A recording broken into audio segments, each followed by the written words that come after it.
सोचिए, एक आधुनिक युद्ध भूमि, दूर से एक दुश्मन टैंक आगे बढ़ रहा है, भारी कवच, एडवांस्ड आर्मर और आत्मविश्वास से भरा।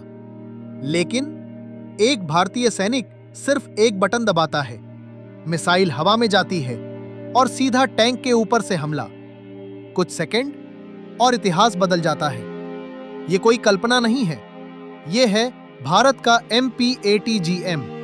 11 जनवरी 2026 महाराष्ट्र के KK रेंज DRDO ने सफलतापूर्वक टेस्ट किया man portable anti tank guided missile moving target पर, टॉप अटैक मोड में और पूरी तरह फायर एंड फॉरगेट तकनीक के साथ।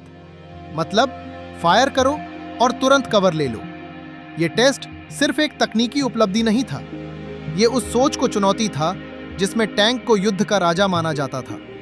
आज के टैंक सामने से लगभग अजेय हैं, reactive armour, composite protection, active defence systems. लेकिन एक सच्चाई कभी नहीं बदली, टैंक की छत सबसे कमजोर हिस्सा। MPATGM इसी कमजोरी पर वार करता है। पहले रिएक्टिव आर्मर टूटता है, फिर असली कवच, और कुछ ही सेकंड में टैंक बेअसर। चीन का टाइप 99 हो या पाकिस्तान का अल खालिद, ऊपर से हमला, मतलब कोई बचाव नहीं।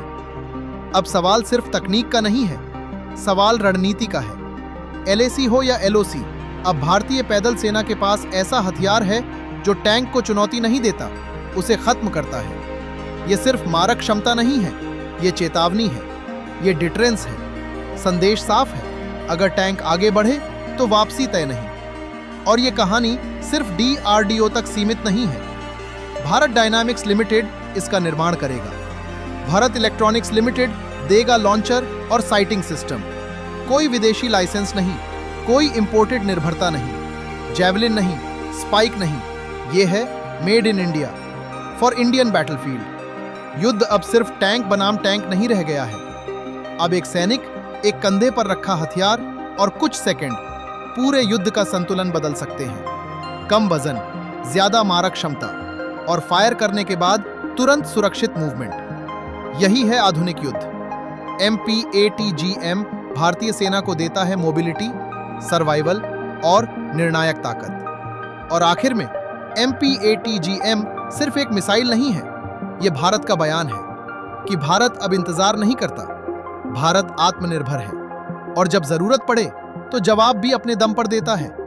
अगर अगली जंग हुई तो टैंक सिर्फ ताकत का प्रतीक नहीं होंगे, वे सबसे आसान टारगेट होंगे। जय हिंद।